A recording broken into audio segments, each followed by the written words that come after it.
วัสดีค่ะ ตอนนี้อ้อได้รับเกียรตินะคะจากท่านอาจารย์พรเทพศรีนฤราชนะคะมาให้สัมภาษณ์ในวันนี้ค่ะอาจารย์เป็นมังสวิรัติโดยกำเนิดนะคะซึ่งตอนนี้ท่านเป็นวีแกนเป็นวิสุทธิมังสวิรัติค่ะขอเรียนเชิญอาจารย์แนะนำตัวสักนิดนึงค่ะครับสวัสดีครับคุณอ้อผมเป็นนักธุรกิจทางด้านอสังหาริมทรัพย์นะฮะเกิดมาเป็นมังสวิรัติvegetarian แบบอินเดียก็คือทานนมเนยเยอะแต่ไม่ทานไข่เนี่ยฮะก็คือเป็นจุดเริ่มต้นของผมเพราะว่าที่ทานมังสวิรัติก็คือคุณพ่อคุณแม่ทานมังสวิรัติอยู่แล้วคุณปู่คุณย่าไล่ไปเป็นบรรพบุรุษเราก็ถูกเลี้ยงมาอย่างนั้นครับผมอ๋อก็คือไม่ทานไข่แต่ทานนมถูกต้องครับก็คือตามธรรมเนียมแบบอินเดียเราทางอินเดียเขาจะเชื่อว่านมเนี่ยเป็นอาหารให้มาจากพระเจ้าผ่านมาทางวัวแต่ไข่เนี่ยไม่ได้อ๋อแต่ไข่ไม่ได้เลยคนอินเดียไม่ทานไข่ครับผมอันนี้อ้อเพิ่งทราบแล้วทำไมอาจารย์ถึงเปลี่ยนมาเป็นวีแกนที่ไม่ทานนมล่ะครับคืออย่างนี้ฮะก็จุดเปลี่ยนก็คือทำให้ผมย้อนคิดไปสมัยเด็กๆแล้วก็โตขึ้นมาเป็นวัยรุ่นเนี่ยเราจะเห็นการโหมโฆษณาให้ชวนให้คนไทยมาดื่มนมแล้วก็ทำเป็นการ์ตูนทางทีวีเป็นการ์ตูนวัวเดินอยู่บนทุ่งหญ้าอะไรเงี้ยวันหนึ่งผมก็มาฉุดคิดว่ามันเกิดอะไรขึ้นจู่ๆก็เกิดโหมกันกระหนักกระหน่ำให้คนไทยมาดื่มนมแล้วก็เพลินช่วงเป็นวัยรุ่นผมเริ่มนั่งสมาธิจากการนั่งสมาธิทำให้ฉุดคิดขึ้นมานะฮะ1โลกเรามีสัตว์เลี้ยงลูกด้วยนม 4,300 ชนิดมนุษย์เป็น1 ใน 4,300 ชนิดหนึ่งในนั้นแล้วก็นมของสัตว์เลี้ยงลูกด้วยนมแต่ละชนิดจะเหมาะสำหรับลูกมันเท่านั้นนมยีราฟเหมาะกับลูกยีราฟนมลิงเหมาะกับลูกลิงนะฮะนมปลาวาฬเหมาะกับลูกปลาวาฬนมกระรอกไม่ได้เหมาะสำหรับลูกคนนมคนไม่ได้เหมาะสำหรับลูกแมวนมของสัตว์แต่ละชนิดแต่ละสายพันธุ์จะมีองค์ประกอบฟอสฟอรัสแคลเซียมโปรตีนเกลือแร่เหมาะกับสายพันธุ์นั้นๆเนี่ยมันก็เกิดฉุดคิดขึ้นมาอย่างนี้ฮะประการที่2ที่ฉุดคิดขึ้นมาก็คือผมก็มานั่งสังเกตสัตว์เลี้ยงลูกด้วยนมแต่ละชนิดแม่คลอดลูกออกมาไม่ว่าจะเป็นสายพันธุ์ไหนแม่ก็จะมีนมไหลโดยธรรมชาติลูกก็ดูดธรรมชาติบอกว่าการกินของตัวน้อยๆเนี่ยคือการดูดแล้วเป็นอาหารของเหลวเพราะลูกไม่มีฟันเสือก็ไม่มีฟันนะฮะเพราะฉะนั้นเราผ่านไประยะหนึ่งกี่เดือนกี่ปีแล้วแต่ละสายพันธุ์ระยะเวลาไม่เท่ากันนมก็จะหมดปรากฏการณ์นี้พร้อมกับฟันของตัวน้อยเริ่มขึ้นเนาะพอดีกันเลยพอดีกันก็เป็นสัญญาณที่บอกเป็นธรรมชาติที่เป็นครูเราที่บอกว่าวิธีการกินต้องเปลี่ยนจากการดูดเป็นการเคี้ยวเปลี่ยนจากของเหลวเป็นของแข็งสัตว์เลี้ยงลูกด้วยนม 4,299 ชนิดปฏิบัติตามกฎธรรมชาติข้อนี้เหลือเพียงมนุษย์ไปทานนมคนอื่นนมแม่หมดก็ไปหาสายพันธุ์อื่นอยากจะมาดูดต่อมันก็อย่างเงี้ยฮะฉุดคิดขึ้นมาวันหนึ่งผมก็เลยแล้วก็ประกอบกับนึกภาพได้โฆษณาที่เราเห็นในทีวีผมก็อยากดูของจริงว่ามันใช่ไหมตามที่เราเห็นในทีวีไหมก็ผมก็เลยขับรถไปที่มวกเหล็กทางนั้นนะฮะทางมวกเหล็กที่เป็นมีฟาร์มโคนมเนี่ยแล้วก็ใช้เวลาอยู่ที่นั่นสักพักใหญ่ๆไปถึงผมก็ตกใจเลยครับเพราะมองจากไกลๆเปิดประตูลงจากรถมองจากไกลๆเนี่ยโอ้วัวเป็นพันเลยนะฮะมองจากไกลๆตกใจคิดว่าทำไมวัวมี8 ขาวัว8 ขาเหรอคะแต่พอเข้าไปใกล้ๆถึงจะเห็นชัดว่าไม่ใช่ขาฮะคือเต้านมจะถึงพื้นอยู่แล้วมองจากไกลๆคิดว่าเป็นขาเพราะว่าใช้เครื่องรีดเนี่ยฮะใช้เครื่องรีดเนี่ยนะแล้วก็เต้านมรีดตลอดชีวิตอย่างเงี้ยเต้านมก็ยืดเรื่อยๆมองจากไกลๆคิดว่าเป็นขาฮะนะฮะแล้วก็ได้เห็นความจริงว่าวัวส่วนใหญ่เนี่ยไม่ได้เดินครับไม่ได้อยู่ในทุ่งหญ้านะอยู่กับที่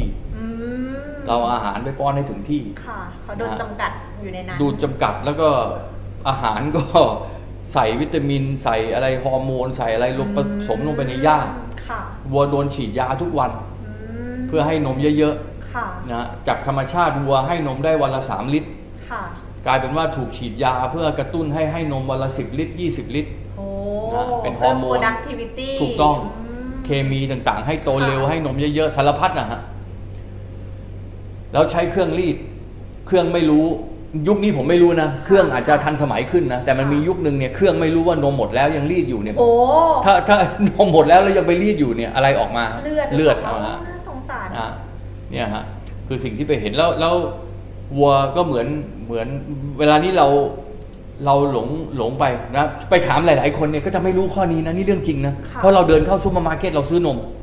เราก็จะไม่รู้ความจริงเราก็จะบอกว่าเขาก็จะคิดว่าวัวนี้ให้นมตลอดธรรมชาติสร้างวัวมาให้นมตลอดเราหลงเข้าใจผิดกันเป็นส่วนใหญ่ผมคุยเรื่องนี้มาเยอะเนี่ยคนส่วนใหญ่เข้าใจผิดนะเพราะฉะนั้นวัวก็เหมือนแม่ผมเหมือนภรรยาผมเหมือนลูกสาวผมเหมือนสัตว์เลี้ยงลูกในนมเพศเมียทั้งหลายจะให้นมได้ก็คือต้องคลอดลูกไม่ใช่ให้นมตลอดแล้วทำยังไงก็ฉีดยาให้ตั้งท้องก็คือเพื่อให้ข่มขืนวัวนะฮะให้เขาตั้งท้องเพื่อเราจะได้น้ำนมเอาลูกออกมาก็เอาออกไปเลย แล้วก็ตั้งตารีดวัวคลอดลูกออกมาก็จะแบ่งเป็น2กลุ่มตัวผู้กับตัวเมียเพราะเขาเลือกไม่ได้เขาอยากได้ตัวเมียมากกว่าแต่เลือกไม่ได้ตัวผู้ก็ส่วนใหญ่มีอายุในประเทศไทยส่วนใหญ่เขาจะเลี้ยงไว้ถึงประมาณ2 เดือนแล้วก่อนที่จะขายให้ชาวบ้านไปขายเป็นเนื้อลูกวัวย่างขายแต่ถ้าเป็นในต่างประเทศอย่างเช่นอเมริกามีชีวิตอยู่แค่วันเดียวเองเหรอคะครับวันเดียวเขายิงเลยเพราะว่าเหมือนเขามองว่าแบบเพราะเขาเปลืองแล้วเขาอาจจะไม่ได้มีรสนิยมในการกินเนื้อลูกวัวนะเหมือนบางประเทศใช่ไหมเพราะนั้นในอเมริกาเนี่ยมีชีวิตวันเดียวเมืองไทยประมาณ2 เดือนตัวเมียก็โชคดีกว่านิดหน่อยคือมีชีวิตอยู่แต่จริงๆก็ไม่ได้โชคดีเพราะว่าอยู่ในกรงแคบๆตลอดถูกเลี้ยงด้วยนมคุณภาพต่ำนมผงใส่แอนตี้ไบโอติกไปเพื่อฆ่าเชื้อนะไม่ได้มีความสัมพันธ์แม่กับลูกที่จะดูดนมแม่ไม่ได้อยู่ใกล้ชิดแม่เขาก็เหมือนเด็กคนหนึ่งอ่ะเขาก็อยากอยู่กับแม่ถูกไหมครับเนี่ยฮะคือชีวิตวัวแล้วก็วัวต้องผ่านแบบนี้เนี่ยในชีวิตหนึ่งเนี่ยกี่รอบนมหมดก็ฉีดยาใหม่ให้ท้องนมหมดก็ฉีดยาใหม่ให้ท้องพอลูกออกมาแล้วก็ยังเอาลูกเขามาอีกเพราะว่าเราอยากได้นมเขาถูกต้องแล้วก็เกิดอะไรขึ้นกับวัวซึ่งให้นมไม่ได้แล้วเหมือนกับผู้หญิงซึ่งวันหนึ่งเนี่ยก็ให้นมไม่ได้แล้วนะก็เป็นรองเท้าครับเป็นเข็มขัดครับเป็นกระเป๋านะฮะเป็นหรืออาจจะเป็นชิ้นเนื้อเล็กๆอยู่บนถาดพิซซ่าอยู่ในชามก๋วยเตี๋ยวอยู่ในจานข้าวผัดเนี่ยฮะผมใช้เวลาอยู่แค่ครึ่งวันนะฮะณวันนั้นเลยครับณวันนั้นเลยไม่ได้ใช้เวลาคิดอีกเป็นวันเป็นเดือนเป็นปีณวันนั้นเลยจากวันนี้ถึงวันนี้35 ปีผมไม่เคยดื่มนมแม้แต่1 แก้วไม่เคยดื่มนมทานนมเปรี้ยวแม้แต่1 ช้อนไม่เคยทานชีสแม้แต่1 แผ่นเยี่ยมเลยค่ะอาจารย์ครับผมแล้ววันที่ผมมาเป็นผมก็ยังไม่รู้จักคำว่าวีแกนนะก็คือเราแค่เห็นแล้วเราทำใจไม่ได้ไม่อยากทานแล้วเราก็คิดว่าคือใจไม่ให้แล้วก็ไม่เชื่อแล้วไอ้ที่เรียนมาว่าต้องดื่มนมไม่เชื่อแล้วคือสิ่งที่เห็นเนี่ยผมไม่เชื่อว่าคือผมเชื่อว่าในการที่เขาสอนเนี่ยมันมีอะไรผิดพลาดบางอย่างแน่นอนเพราะธรรมชาติมันคงไม่ให้เรามาโดยมนุษย์ต้องดื่มนมแล้วก็ต้องไปเบียดเบียนเขาอย่างนี้นะคือมันเกินความกลัวตรงที่เขาสอนในโรงเรียนไปแล้วนะก็เลิกแล้วก็อีกหลายปีต่อมาถึงจะมาได้ยินคำว่าวีแกน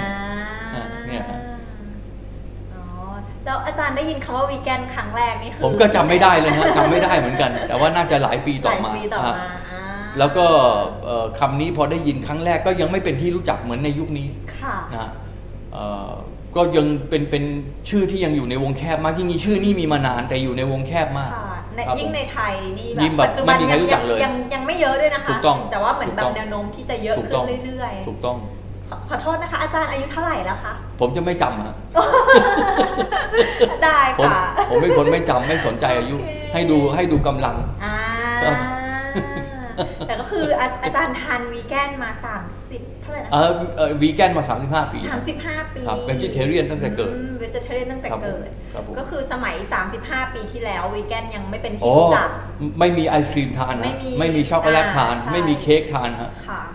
เพิ่งจะมีโอกาสกลับมาอร่อยใหม่ในช่วงหลังในช่วงที่เขาแบบมีวีแกนไอศครีมวีแกนเค้กครับผมเหมือนกันหนูตอนที่หนูแบบเลิกทานนมวัวใหม่ๆคือหนูก็ตัดพวกนี้ไปเลยเพราะเราไม่รู้จักร้านอะไรเลยไม่รู้จักแบบว่าจะไปหาที่ไหนยังไงแล้วก็ใช้วิธีแบบเลิกกินเหลือได้แค่แบบผลไม้อะไรเงี้ยที่เราทานได้ครับ แล้วคุณอ้อก็มาเป็นวีแกนได้ หนูเป็นวีแกน2 ปี ส แล้ อ ว ง ค่ะ ปี อาจารย์ แต่ก่อนนั้นเป็น vegetarian ใช่ มาก่อน ค่ะก่อนหน้านั้นเป็น vegetarian ครับ 4 ปี เพราะ ครั ว่า บ หนูไปปฏิบัติธรรมแล้ว ค ห รั ล บ วงพ่อท่านสอนเรื่องความเมตตาว่าแบบ ครับ เราไม่ควรที่จะไปเบียดเบียนชีวิตของเขาเพราะ ครับผม การกินมันก็คือเหมือนการออเดอร์อะค่ะว่า ค แบ รั บบ สั่งข้าวมัน ถูกต้อง หลักการดีมานซัพพลา อ๋อแน่นอนเลย จริงไหมคะ แน่นอนเลยถูกต้อง คือถ้าไม่มีคนซื้อเขา ครับ ก็ไม่ฆ่าเพื่อนำ ถู มาก ต้อง ขาย ถูกต้อง แบบ ถูกต้อง มันก็เป็น ครับ หลักการง่ายๆ พอเรา ใช่ เข้าใจตรงนี้ว่าเราก็ไม่ควรกิน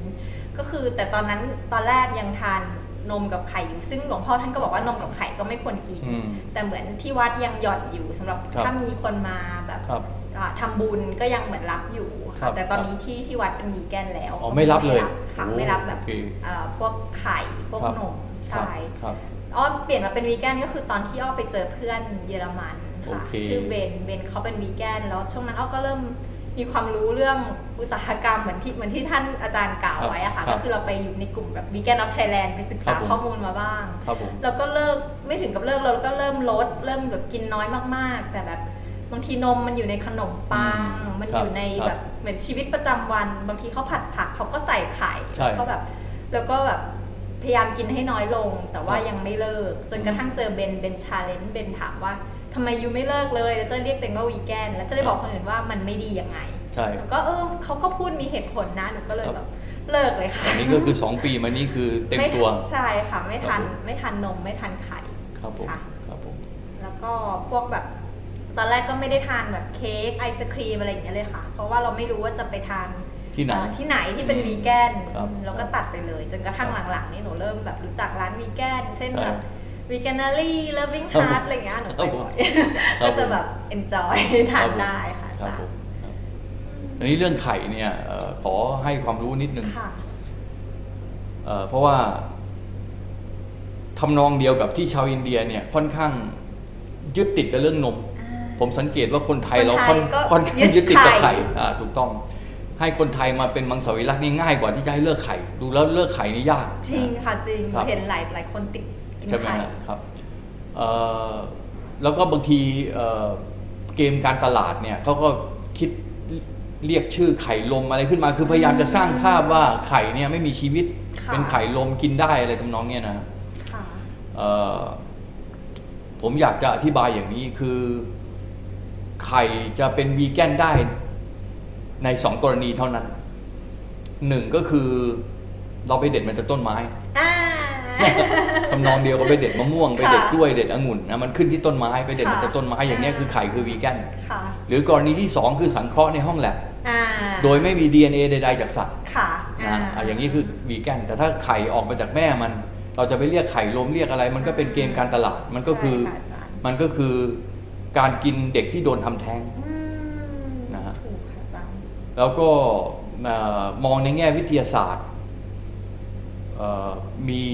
โปรตีนที่สูงมาก มีคอเลสเตอรอลที่สูงมาก ซึ่งเป็นแหล่งโปรตีนแหล่งคอเลสเตอรอลที่มาจากสัตว์ ซึ่งจริงๆมนุษย์เนี่ยย่อยไม่ได้ ค่ะ มนุษย์ไม่สามารถดึงไปใช้ประโยชน์ได้ ไม่สามารถย่อยได้ เมื่อเราดึงไปใช้ประโยชน์ไม่ได้ เราย่อยไม่ได้เนี่ยมันจะเป็นพิษ อืม พิษในร่างกายต่างๆเนี่ยส่วนใหญ่ก็มาจากสารอาหารที่มาจากสัตว์ ค่ะ เพราะว่าร่างกายเราดึงไปใช้ประโยชน์ไม่ได้นะมันก็ถ้าในปริมาณไม่มากร่างกายก็มีขบวนการธรรมชาติที่จะกำจัดออก แต่ถ้ามันเยอะเกินไปเราก็กำจัดไม่ไหวแล้วทุกวันรับมันเยอะๆเยอะๆเยอะๆมันก็เกิดเป็นพิษ ค่ะ นะแล้วแต่เราจะเรียกชื่อไอ้การเป็นพิษนี่อาจจะคือมะเร็ง หรืออาจจะคือความดัน หรืออาจจะคือเบาหวาน หรืออาจจะคืออุดตันเส้นเลือดสมองเส้นเลือดหัวใจตรงไหนยังไง มันแล้วแต่เราจะเรียกชื่อต่างๆจริงๆทั้งหมดเนี่ยโรคทั้งหมดเนี่ยสำหรับผมเนี่ยมันคือโรคเดียว ก็คือโรคที่ร่างกายเป็นพิษ จากอาหารที่เราเสพเข้าไป แต่มันแล้วแต่อาการมันจะไปแสดงตรงไหน ค่ะอา ครับ จาร เนี่ย ย์ เพราะว่าไข่เขาเหมาะกับลูกไก่ ถูกต้อง ครับ แต่เรามาทานมันก็เลยเป็นพิษก่อให้ ถู เกิ ก ด ต้อง โรค ถูกต้องไปดูสัตว์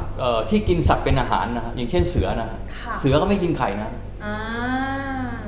คือสัตว์เลี้ยงลูกด้วยนมจะไม่กินไข่ฮะ ค่ะ ถ้ายกเว้นถ้าเป็นจระเข้อาจจะกิน อืม ก็คือสัตว์เลี้ยงลูกด้วยนมเนี่ยไม่มีระบบสัตว์ที่กินสัตว์เป็นอาหารเองก็ยังไม่กินไข่ครับ อืม ครับ แล้วก็ล่าสุดมีการศึกษาค้นคว้าวิจัย โดยแพทย์พ่อลูกที่ไปใช้ชีวิตอยู่เมืองจีน 10-20 ปีเขียนเป็นหนังสือขึ้นมานะฮะThe China Study เคยได้ยินไหมหนังสือเล่มนี้ The China Study เป็นภาษาอังกฤษน่าจะยังไม่มีฉบับภาษาไทยผมยังไม่เห็นนะครับก็สรุปว่าสาเหตุของโรคมะเร็งอันดับหนึ่งเนี่ยคือโปรตีนจากสัตว์คือเราไปหลงประเด็นกันมาชอบถามคำถามว่าแล้วโปรตีนจะเพียงพอยังไงในการเป็นวีแกนอันนี้คือการถามคำถามก็ผิดแล้วนะฮะควรจะถามคำถามใหม่2ข้อ1ทำยังไงที่จะไม่รับโปรตีนเยอะเกินไปแล้ว2เนี่ยทำยังไงที่จะรับโปรตีนถูกประเภทค่ะไม่ก่อให้เกิดพิษเกิดโรคเพราะฉะนั้นโปรตีนจากสัตว์เนี่ย1ทั้งผิดประเภทและ2ทั้งเยอะเกินไปร่างกายเราเป็นผู้ใหญ่แล้วเราไม่ได้ต้องการโปรตีนในปริมาณเยอะขนาดนี้เพราะฉะนั้นพออะไรที่มันเยอะเกินไปแล้วผิดประเภทด้วยมันก็เป็นพิษแล้วไอการเป็นพิษมันก็ออกมาในระบบต่างๆเนี่ยครับชัดเจนมากเลยแล้วก็อีกอย่างหนึ่งที่ผมอยากแชร์คุณอ้อเวลาเนี่ยเนื่องจากเทรนด์วีแกนมาแรงมากก็เกิดสงครามจากอุตสาหกรรมสัตว์ที่เขาจะสู้เขาก็เกิดมาร์เก็ตติ้งเกิดแคมเปญต่างๆผมเลยอยากแชร์ประมาณ 4-5 อย่างที่อุตสาหกรรมเนื้อสัตว์พยายามสู้แล้วชวนให้เราหลงผิดนะฮะ1ก็คือไข่เลย1ก็คือไข่ที่เขาเรียกว่าไข่ลมแล้วก็บอกไม่มีชีวิตกินได้เป็นมังสวิรัติอะไรอย่างเงี้ยนะฮะผมเคยเห็นซูเปอร์มาร์เก็ตบางแห่งนะไม่ขอไม่ออกชื่อที่ซุ้มไข่เนี่ยเขาจะขึ้นป้ายว่าไข่มังสวิรัติอะไรอย่างเงี้ยใช่ไหมฮะอย่างเงี้ยฮะนี่เป็นกลยุทธ์การตลาดนะฮะตัวที่2ก็คือเดี๋ยวนี้มีโปรตีนเชคหนุ่มๆสาวๆเนี่ยไปเข้ายิมแล้วก็กลัวว่าจะสร้างกล้ามเนื้อไม่ได้เพราะถ้ามาเป็นวีแกนเขาก็โปรโมทว่าเป็นโปรตีนเชคนะว่าอย่างน้อยขอให้กินโปรตีนเชคก็เป็น misleading ครับเป็นการให้ข้อมูลที่บิดเบือนครับมันก็คือโปรตีนจากสัตว์ไม่ว่าจะมาในรูปเนื้อมาในรูปนมมาในรูปไข่มันคือโปรตีนจากสัตว์คอเลสเตอรอลจากสัตว์ซึ่งทำให้ร่างกายเป็นพิษแล้วก็มีการโปรโมทตัวที่3คือโยเกิร์ตนะฮะถ้ายังหลงไหลคลั่งไคล้กับโยเกิร์ตเดี๋ยวนี้ไม่ยากแล้วเดี๋ยวนี้มีซอยเกิร์ตใช่ไหมฮะเป็นโยเกิร์ตทำจากนมซอยหรือทำจากแอลมอนด์ก็มีทำจากสารพัดนมพืชนะฮะเพราะฉะนั้นไอโยเกิร์ตมันก็คือนมแต่มันคืออะไรมันคือนมที่บูดมันคือนมที่บูดทำไมที่มาของความนิยมในการกินโยเกิร์ตคืออะไรก็คือว่าร่างกายเราเนี่ยเดี๋ยวนี้ชีวิตเราเนี่ยสะอาดเกินไปน้ำเราก็ทรีตกันจนสะอาดมากมันไม่มีแบคทีเรียเหลือที่จะช่วยในการย่อยอาหารในกระเพาะเราเนี่ยแบคทีเรียที่จะช่วยย่อยอาหารเนี่ยมีไม่พอในยุคนี้นะฮะเพราะว่าเราทรีตอาหารทรีตอะไรกันทุกอย่างชีวิตมันเปลี่ยนสะอาดเกินไปยุคนึงเนี่ยเราตักน้ำจากแม่น้ำดื่มมันก็มีแบคทีเรียซึ่งจะผลิตแบคทีเรียอะไรต่างๆในกระเพาะเราเนี่ยก็เลยเกิดเทมเป้เลยเกิดข้าวหมากเลยเกิดคืออะไรที่มันบูดเสียเนี่ยมันจะมีแบคทีเรียไอโยเกิร์ตนี่คือที่มาแต่ว่ายังไงก็ถ้ายังอยากบริโภคเพื่อเพิ่มเชื้อแบคทีเรียเนี่ยก็อยากให้ไปมองเทมเป้อยากให้ไปมองข้าวหมากโยเกิร์ตไม่ได้เพราะโยเกิร์ตเนี่ยยังไงมันก็คือการเบียดเบียนแล้วก็เป็นที่มาจากสัตว์ถ้าจะเอาโยเกิร์ตก็เอาเป็นซอยเกิร์ตครับตัวถัดมาก็คือปลาพอเขาบอกว่าให้เลิกกินเนื้อวัวเลิกกินเนื้อหมูเลิกกินไก่ให้มากินปลามาโปรโมทเรื่องปลาเรื่องมาโปรโมทโอเมก้ามาโปรโมทแล้วนี่ก็หลอกหมดนะฮะปลานี่นะฮะสกปรกที่สุดอันตรายที่สุดดูมหาสมุทรทุกวันนี้นะฮะน้ำเสียที่ปล่อยลงจากโรงงานอุตสาหกรรมสารตะกั่วสารปรอดต่างๆอยู่ในมหาสมุทรใช่ไหมฮะเพราะฉะนั้นมีพิษสารพัดพิษตัวสุดท้ายที่โปรโมทกันตอนนี้ก็คืออกไก่นะฮะเล่นกล้ามอะไรใช่ไหมฮะนี่ก็คือฮอร์โมนทั้งนั้นนะฮะฮอร์โมนก็ทำให้ฮอร์โมนในร่างกายผิดเพี้ยนนะฮะนี่คือสงครามเริ่มแล้วฮะสงครามเริ่มแล้วเพราะว่าผู้คนทั่วโลกกำลังเลิกหรือลดเนื้อสัตว์มาเป็นวีแกนมากขึ้นมาเป็นวีแกนเต็มตัวหรือมาเป็นวีแกนตามโอกาสอย่างเงี้ยนะฮะเพราะฉะนั้นมันก็เลยเกิดสงครามแล้วเพราะว่าในที่สุดเนี่ย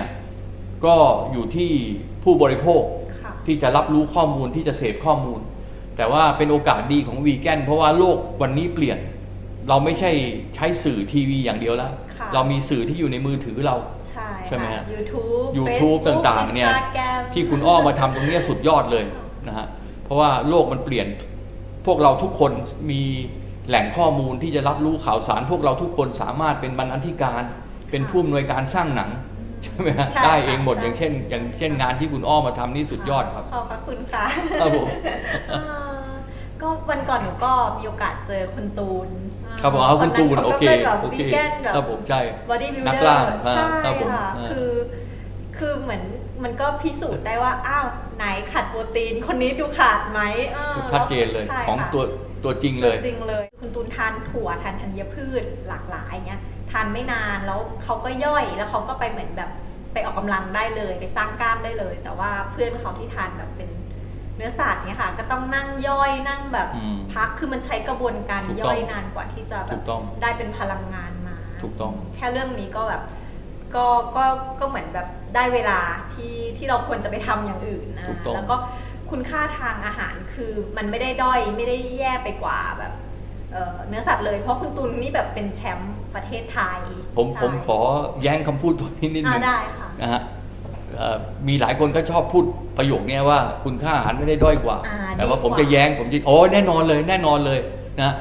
คุณค่าอาหารดีกว่า เพราะคุณค่าอาหารจากสัตว์เนี่ยมันไม่เหมาะกับมนุษย์มันเป็นพิษนะฮะสารพัดพิษนะฮะเพราะฉะนั้นผมขอแย้งคำพูดตรงนี้นิดนึง ดีกว่าใช่ ดีกว่า ใช่ ฮะไม่ได้ด้อยกว่าไม่คำว่าไม่ด้อยกว่านี่ไม่ถูกเราดีกว่า ดีกว่าใช่ ใช่ ใช่ถูก ครับ ต้อ ผ ง ม ค่ะอาจารย์ แล้วโดยเฉพาะเรื่องโปรตีนเหมือนกันคุณอ้อก็ต้องจำไปตอบ เพราะคนจะถามเรื่องนี้เยอะว่าการถามคำถามว่าแล้วแหล่งโปรตีนจะมาจากไหนเนี่ยตั้งคำถามก็ผิดแล้วนะฮะ ค่ะ เพราะว่ามนุษย์ในโลกที่เป็นโรคสารพัดโรคเนี่ยคือมาจากโปรตีนที่เยอะเกินไปและผิดประเภท ใช่ค่ะ ครับ เยอะเกินไปและผิดประเภท ใช่สองอย่างเลยครับเพราะว่าถ้าเราทานวีแกนลองดูนะฮะ ค่ะ ในอาหารทุกอย่างมีโปรตีนในข้าวในมะละกอในกล้วย แต่มันมีในปริมาณน้อย ซึ่งโดยธรรมชาติเนี่ยเราต้องการเท่านั้นนะฮะ ค่ะ นะฮะเราต้องการสูงขึ้นไหมไม่ได้ต้องการสูงขึ้น เราแค่ซ่อมแซมส่วนที่สึกหรอ ค่ะ ใช่ไหมฮะเพราะฉะนั้นโปรตีนในปริมาณแค่นั้นพอ แล้วไอ้ความรู้ผิดๆเรื่องโปรตีนมายังไงผมศึกษามาด้วยคุณอ้อ ค่ะ ไม่มีการศึกษาเลยนะฮะในโลกนะฮะว่าโปรตีนทานแล้วเนี่ยช่วยบำรุงหัวใจ ช่วยบำรุงสุขภาพ ช่วยบำรุงปอดไม่มีเลยนะในโลกไม่มีนะไม่เคยมีนะ ค่ะ เริ่มต้นมาจากกรมปศุสัตว์ที่อเมริกา ในยุค100 ปีที่แล้วเนื้อสัตว์ตกต่ำ ค่ะ กรมปศุสัตว์ทำยังไงที่จะให้คนมากินเนื้อสัตว์ อืม ก็เป็นคนสร้างไอ้พีระมิดอาหาร4 หมู่ 5 หมู่ขึ้นมา เป็น นะ มาร์เก็ตติ้ง เป็นมาร์เก็ตติ้งขึ้นมาเพื่อให้คนมากินเนื้อสัตว์ว่านี่คือแหล่งโปรตีนทำไปทำมาเราลืมที่มาไปแล้วว่า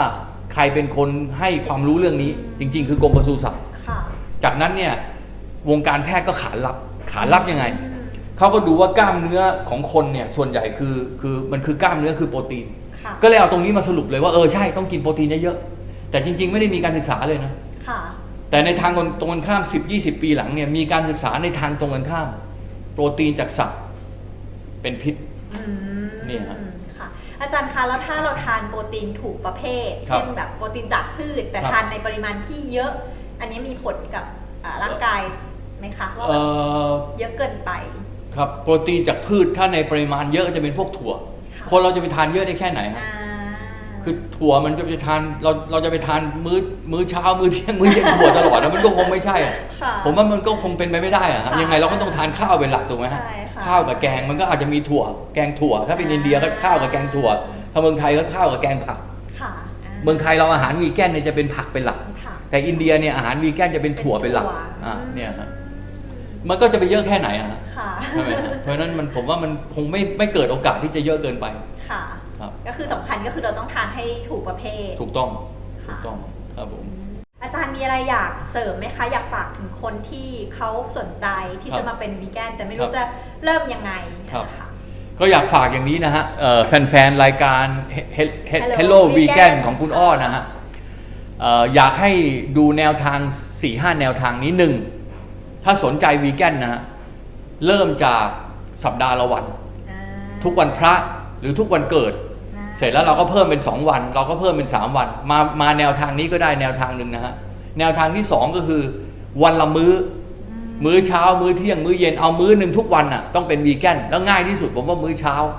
ผมแชร์ตัวเองนะผมแชร์ตัวผมเองเนี่ยมื้อเช้าผมทำมา20 กว่าปีนะคุณอ้อ ค่ะ